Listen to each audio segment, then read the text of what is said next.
হে দোস্ত, welcome to কনুৰ channel. আজি আমি কথা পাতিম hacking computer hacking, mobile hacking, সকলোবোৰ হেকিং। কোনে কেনেকৈ আপোনাৰ কম্পিউটাৰটো হেকিং কৰিব পাৰে তো এইটোতো সকলোৱে জানে, কিন্তু আপুনি জানেনে আমাৰ বডিটো কেনেকৈ হেকিং হ'ব পাৰে? আপোনাৰ বডিটো আপুনি হেক কৰিব পাৰে। তো কেনেকৈ কম্পিউটাৰ যেনেকৈ হেক হ'ব পাৰে, ঠিক তেনেকৈ আপোনাৰ বডিটো আপুনি হেক কৰিব পাৰে তেনেকৈ। তো সকলো জানিবলৈ, বুজিবলৈ, শিকিবলৈ তো বলক এতিয়া আমি ভিডিঅ'টো ইয়াৰ পৰাই আৰম্ভ কৰোঁ।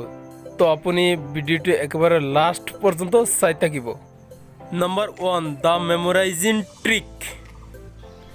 মেমৰাইজিং কৰিবলৈ ট্ৰিক, প্ৰথমে কোনো এটা বস্তু ভালদৰে বুজি ল'ব লাগিব, তাৰপিছতহে সেই বস্তুটো মুখস্থ কৰিব লাগিব।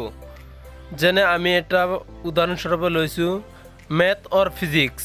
এই দুয়োটা বস্তু ভালদৰে প্ৰথমে ভিতৰৰ পৰা বুজি ল'ব লাগিব, তাৰপিছতহে মুখস্থ কৰিব লাগিব। কেতিয়াবা চিটুৱেশ্যন এনেকুৱা হয় যে কোনো এটা বস্তু মুখস্থ কৰি থৈ দিব লাগে। তেনে ক্ষেত্ৰত যেনে কুৱেশ্যন অৰ এনচাৰ্ছ মুখস্থ কৰি থৈ দিব লাগে। কেতিয়াবা এনেকুৱা হয় যে ডাঙৰ ডাঙৰ কুৱেশ্যনৰ এনচাৰ আমি যিমানবাৰ নপঢ়ো কিয় কিন্তু মনত নাথাকে। এটা সিগনেল ট্ৰিক্স শুনি লওক।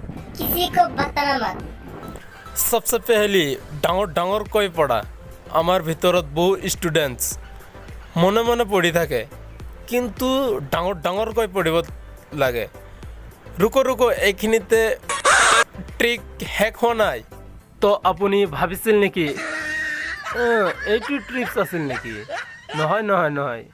বলক এতিয়া আমি ফাইনেল ট্ৰিপছৰ মাজত যাওঁ। আপুনি যেতিয়া ডাঙৰকৈ পঢ়িব, তেতিয়া ৰাইট ইয়াৰ হোচাৰ্ডৰ কাণটো লৈ শব্দবোৰ লৈ যাওক। আপুনি যেতিয়া ডাঙৰকৈ পঢ়িব, তেতিয়া আপোনাৰ ফেচ সদায় ৰাইট ছাইডত লৈ যাওক আৰু ডাঙৰকৈ পঢ়ি থাকক। কাৰণ আপোনাৰ পঢ়াৰ শব্দটো আপোনাৰ ৰাইট ছাইডৰ কাণৰ মাজত বেছিকৈ সোমাই যায় যাতে।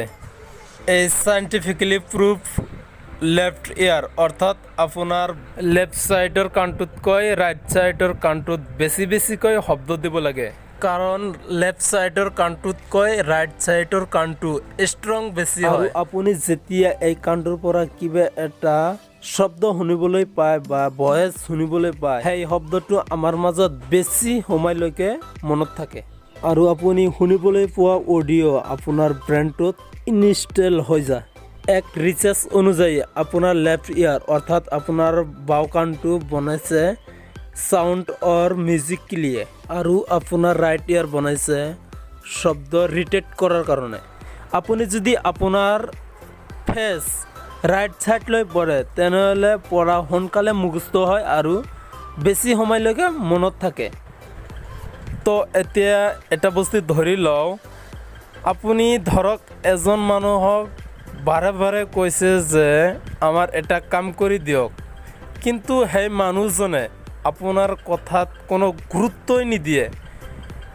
কিন্তু এইটো এটা ৰিচাৰ্চ অনুযায়ী পোৱা গৈছে যে আপুনি যদি তাক সোঁফালৰ কাণটো লৈ বাৰে কৈ থাকে যে আমাৰ এইটো কাম কৰি দিয়ক, তেনেহ'লে ই অতি সহজে মান্তি হৈ যাব। এইটো হ'ল এক ৰিচাৰ্চ অনুযায়ী। নম্বৰ 2, দি বিফৰ গ্ৰেড এক্সাম ট্ৰিক।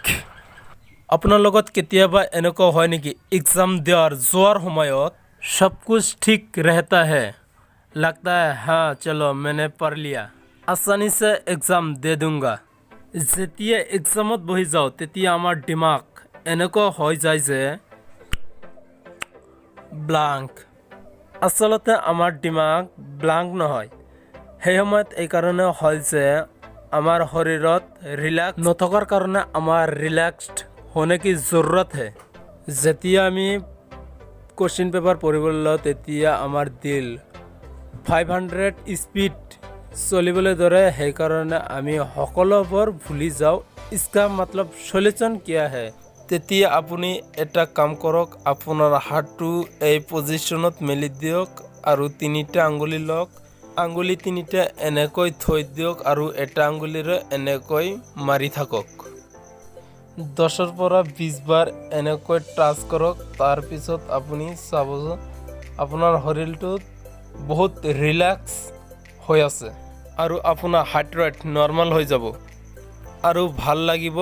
ভাল লগাৰ ফলত আপুনি যেটো পৰি যাব সেইটো ৰিকল কৰিব পাৰিব। নেক্সট বাৰ আপুনি যেতিয়া এক্সাম দিবলৈ যাব তেতিয়া এই ট্ৰিক্সটো এবাৰ ব্যৱহাৰ কৰি বা চেষ্টা কৰি চাব। হ্যাকিং নাম্বাৰ 3, বুষ্ট ইয়ৰ মুড। আপোনাৰ মুড কেতিয়াবা খাৰাপ হৈ থাকে। টেনশ্যন কৰাৰ কথা নহয় আৰু আপোনাৰ ভুল নহয়। আপোনাৰ ব্ৰেইনত কেমিকেল উঠানমা কৰাৰ সময়ত মানুহৰ অতি সহজে খং উঠি যায় আৰু খং উঠি থাকে। এটা ট্ৰিক আছে যেটোৰ দ্বাৰা আপুনি আপোনাৰ খং তুৰন্ত হাই কৰিব পাৰিব আৰু কণ্ট্ৰোল কৰিব পাৰিব। আপুনি আপোনাৰ পেন বা পেন্সিল মুখৰ ভিতৰত এই পজিশ্যনত ৰাখক আৰু অলপ মুভমেণ্ট অলপ সময়ৰ কাৰণে কৰক। তাৰপিছত দেখিব যে আপোনাৰ মুড অলপ সময়ৰ পিছত ভাল হ'বলৈ ধৰিছে। কিন্তু কিয়?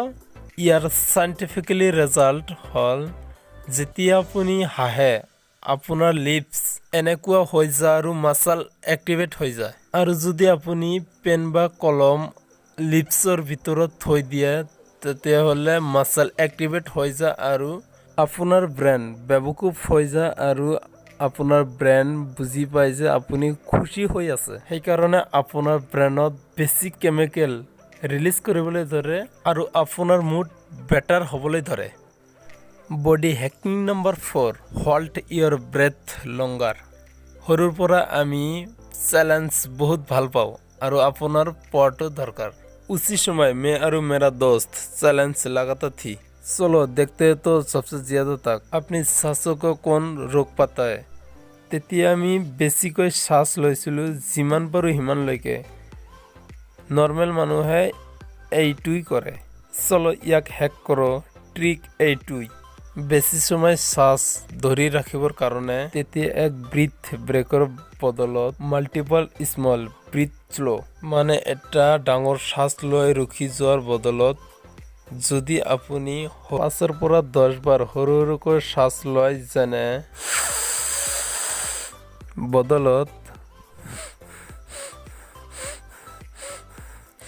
ইয়াৰ সাইণ্টিফিকেলি ৰেজাল্ট সেইটোৱে আপোনাৰ ব্ৰেইনক বেবকুফ বনাই ৰাখে। এটা ডাঙৰ শ্বাস লোৱাৰ বদলত মাল্টিপল সৰু সৰু শ্বাস লোৱাৰ কাৰণে আপোনাৰ ব্ৰেইনটো তেতিয়া আপোনাৰ ব্ৰেইনটো বুজি পায় যে আপোনাৰ ব্ৰেইনৰ প্লেষ্টৰত বেছি অক্সিজেন আছে আৰু ডিপ্ৰেশ্যন যেটো সেইটো বাঢ়িবলৈ ধৰে। সেইকাৰণে মানুহে বেছি সময়লৈকে নলৈ থাকিব পাৰে। এইটো পানীত কৰিলে বহুত কামত আহে। বডি হ্যাকিং নাম্বাৰ 5, হিকাপছ বা হিচকি। কেতিয়াবা বেছি মানুহৰ ভিতৰত আমাৰ হিচকি আহি যায় বা বজাৰত হিচকি আহি যায় ঠিক হাজ্য, কিন্তু ইমান মানুহৰ ভিতৰত আমাৰ হিচকি লোৱাটো ঠিক নহয়। তেতিয়া আমাৰ পেৰেণ্টছত কোৱা হৈছে বেছিকৈ পানী খোৱা। কিন্তু কেতিয়াবা দেখিবলৈ পোৱা যায় যে পানী খোৱাৰ সময়তো আমাৰ হিচকি আহি যায়, তেতিয়া অলপ খং উঠি যায়।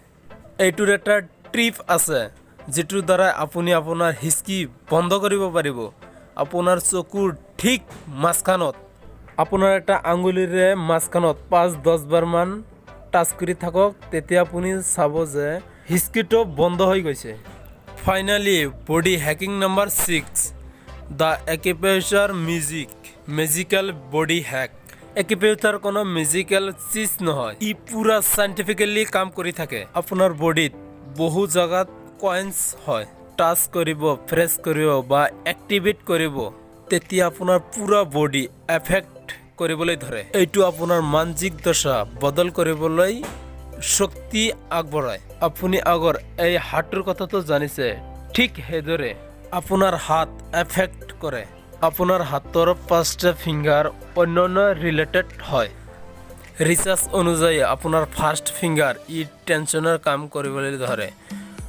পৰীক্ষাৰ সময়ত ই টেনশ্যনৰ কাম কৰি থাকে। আপোনাৰ দ্বিতীয় ফিংগাৰ হয়, এইটো হয় ভয়ৰ কাৰণে। আপোনাৰ যেতিয়া ভয় লাগে তেতিয়া আপুনি এই ফিংগাৰটো কেইবাৰমান প্ৰেছ কৰক, অট'মেটিক ভয় নাইকিয়া হৈ যাব।